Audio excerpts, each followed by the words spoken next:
Kaspar, diemžēl pirmo reizi mēs ar tevi sazinamies tādā varbūt ne tai skaistākajā brīdī, ja tā skatās dzīves apstākļiem, vai ne? Šajā brīdī, kur tu esi iesprūdis.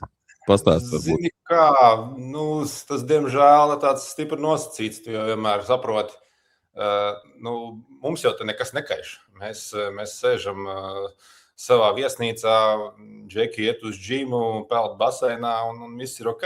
Cilvēkiem, kas ir palikuši kaut kādos tur tranzītos, ir stipri tā situācija, stipri bēdīgāka. Mums nekas, mums ir nekādā ziņā mums nekas nav mainījies. Mēs varam iet ārā, ejam uz veikalu un tev vispār tāda ikdiena nekas nav mainījies tādā ziņā. Pastāst vispār par to situāciju. Es redzēju, bija kaut kāds video, kur spēles laikā tad tas tiek tā kā izziņots un spēle pārtraukt, un joprojām ENGT mājaslapā viena spēle joprojām nav pabeigta. Lives, jā, es jau, protams, klāt nebiju. Es jau te vispār tādā turistā esmu ieradies kā līdzjutējs. Es staigāju pa apskates objektiem, kad Gunārs atsūtīja izziņu, ka spēle nebūs. Ka tiek viss kancelēts. Tas arī viss. Tad viņi vēl nebija. Es godīgi sakot, es saku vēlreiz, tāds stress uz ielas un vispār nav nekādā veidā jūtams. Es to uzzināju, man vienkārši piezvanīja sieva, pateica, ka tur pa to karbāzi ir uzšauts. Un tad gan, tad pēc tam jau pa dienas vidu uz mobilajiem sāka nākt tās trauksmes ziņas visiem, ka ir tie uzlidojumi. Varētu teikt, ka no tā tad varētu tikai uzzināt par to, ka kaut kas vispār notiek. Tu esi viens vai ar ģimeni?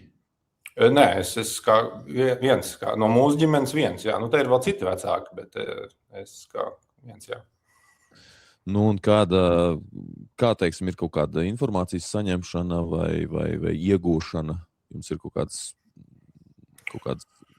Sēžam, protams, lasam Twitteri, ziņas, tās ziņas jau ir tādas, ka ziņu nav, nekādu jaunumu jau nav, neviens jau neko nevar pateikt, neviens neko arī nezina, loģiski, tas ir loģiski. Vienkārši sēžam un gaidām, jo ir kaut kas notiks tikai tad, kad gaisa telpa būs vaļā.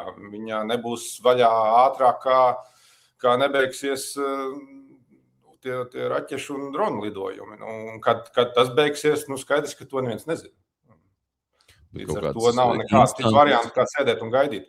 Kaut kādas Latvijas instances nav vērsušās vai meklējušas? Nē, ir. Pieteicāmies vēstniecībā, tie visi latvieši, kas mēs te esam. Vēstniecība arī sūta ziņas katru dienu, bet es vēlreiz saku, tās ziņas ir tādas, kad ziņu nav, jaunuma nav vienkārši. Aizbraukt jau no šejienes nekur nevar. Tā kā nav citu variantu, kā sēdēt un gaidīt. Kāda ir tava komunikācija ar Gunāru? Viņš ir pie tevis vai tomēr ar komandu joprojām? Es dzīvoju atsevišķi, bet tūlītās kā reiz pēc šī zvana es krauju somu un braucu pie viņiem. Tur būsim visi kopā. Klubs, tā teikt, ņem vecākus pie sevis. Un kā ir līdz šim? Viņi ir turpinājuši kaut ko darboties? Tu jau pieminēji džims, kaut kādu treniņu? Jā, 2 dienas jau tikai pagājušas ir. Nekas jau pagaidām nav tāds jaunāks jau nav. Viss saka, viņi iet uz džimu, neko jau citu nevar darīt. Un uz veikalu. Bet uz ielām viss kārtībā? Absolūti. It kā nekas nebūtu bijis. Man arī šodien nebija tie trauksmes ziņas vairāk, starp citu, bet vakar un aizvakar gan. Un tu jau redzi, no visiem uz ielas sāk vienlaicīgi tie telefoni skanēt. Visi apskatās un dodas tālāk. Tādā ziņā jau nekas nemainās. Nevar nepajautāt, protams, arī par sportisko sniegumu. Tu jau bija klāt noteikti tajās pirmajās 2 spēlēs, kas nospēlēja. Droši vien tā globāli kopumā varbūt tu vari par šo sezonu, gal galā taču arī debija Madrides Real lielajā komandā. Kā tu kā tēvs redzi to, kas šo sezonu ir noticis? Es domāju, ka kopumā mēs esam ļoti apmierināti. Progress ir ļoti labs, es teiktu. Debija lielajā komandā vispār ir kaut kas necerēts. Tā kā jā, tā absolūti nav par ko sūdzēties. Absolūti. Nē. Es domāju, ka viss ir kārtībā. Kāpēc, tavuprāt, viņam iedeva iespēju lielā komanda? Ļoti labs jautājums. Tāpēc, kad pirmkārt no viņa gada komandā ir 5 džeki. Pirmkārt. Otrkārt, viņš tur ir visilgāk. Un treškārt, tātad viņa tas progress tiešām bija ievērojams pavasaru, kad viņš te atbrauca. Viņš tātad varēja jau fiziski noturēt un turēt līdzi tiem lielajiem džekiem, tiešām pilnīgi adekvāti. Un kas nav nebūtiski, viņš ļoti labi runā spāņu valodā. Un līdz ar to, piemēram, atbraucējs, kas ir šajā sezonā ieradies, viņš vispār nesaprot, par ko treneris vispār runā. Ja? Tā kā tas nav nebūtiski. Es domāju, ka tas faktors spēlē tiešām diezgan lielu lomu, jo viņš vienkārši saprot, ko treneris viņam saka un kas viņam jādara. Un viņš ļoti labi atcerās visas sadarbības un, īsāk sakot, ļoti labi spēja īstenot to, ko no viņa prasa. Un es domāju, ka tas ir tas ir tas faktors. Šo sezonu pirmo reizi arī Liga U, kas tātad Spānijā izveidot no jauna. Kā tu redzi vispār šo līgu, kā tu skaties uz šo projektu, vai tas ir tas, tas, kas bija vajadzīgs gan Spānijai, gan varbūt Gunāram pašam šāds nākamais solis? Teiksim tā, viņi iepriekš spēlēja, kamēr tā U līga nebija izveidota, viņi kā komanda spēlēja vietējā čempionātā Madridē un pieaugušo līgā, kas laikam skaitās Spānijas 3. līga, kur principā pret pieaugušiem večiem. Tad man ir jāsaka, kā ir, tā U-līga ir augstāks līmenis, tā kā šajā ziņā arī ir pozitīvi. Es domāju, ka džeki tikai iegūst no tā, jo tas tomēr tur ir visas lielās komandas. Sanāk lielāka braukšana viennozīmīgi, bet līmenis ir augstāks. Jā. Tā kā mēs esam priecīgi par šo pārmaiņu, jo ir tās spēles noteikti ir vairāk dod nekā tās pagājušajās sezonās. Klau, nevar, protams, arī ignorēt NCAA jautājumu, jo šobrīd tāda sajūta ir, ka visi grib uz turieni, vai arī Gunārs grib uz turieni? Jā, viņš grib uz turieni. Jā, viennozīmīgi. Šobrīd jau esat saņēmuši piedāvājumus? Jā, interesi ir. Teikšu, ka ir. Interesi ir. Nevaram arī par šajā jautājumā sūdzēties. Tiešām ir. Jā, visticamāk tā arī notiks. Jautājums ir tikai uz kurieni. Tā ir jau nākamā sezona? Jā.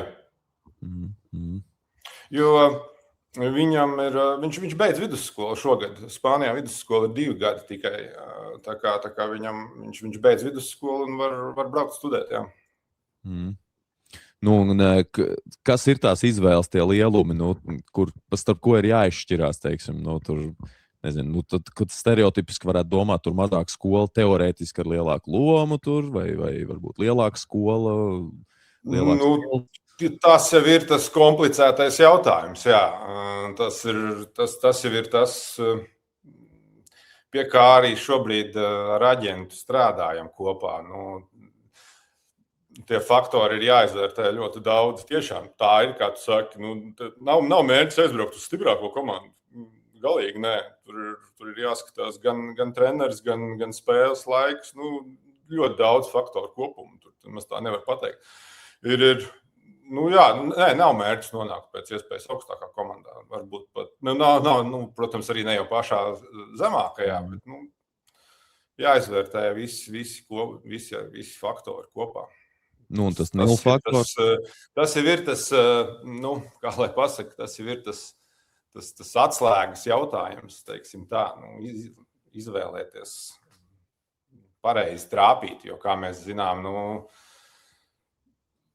daudz tā kā uzlec bišķi pa augstu, teiksim tā. Mm-hmm.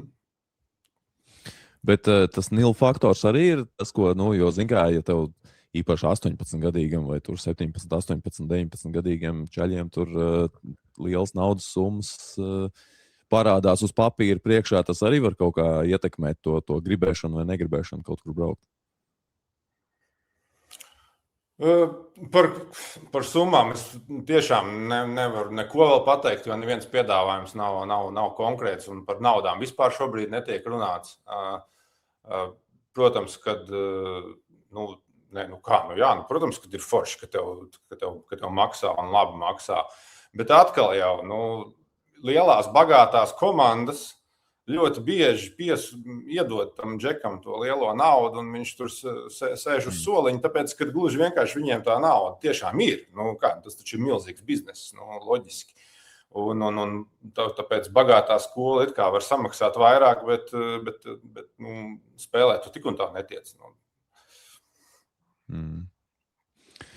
Vai ir no kaut kāda Latvijas izlases puses bijusi kaut kāda interese? Jo jau uz to 1. novembra logu es dzirdēju, ka Toms Tālcis esot, viņš pat bija iekļauts paplašinātajā kandidātu sarakstā, bet kā ir ar Gunāru, vai ir bijusi kaut kāda interese arī par to?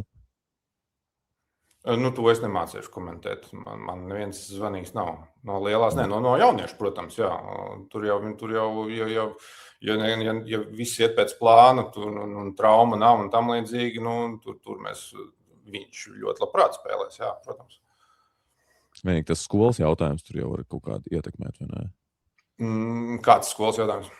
Ja nākamgad brauc uz NCAA, tad tur citreiz jau vasarā tur uz to skolu tas papildus. Teorētiski jā, bet tad jāskatās. Bet viņš ar lielāko prieku tomēr gribētu spēlēt Latvijas izlasē, jā, vasarā viennozīmīgi. Tad jau mācības vēl kā nav sākušās. Jā. Skaidrs, labi, tad jau droši vien tad jāgaida jaunumi, jā, kaut kādi. Tieši tā, jā. Jāgaida jaunumi un tad, kā saka, veiksmīgi un droši nokļūšanu atpakaļ. Jā, paldies, jā.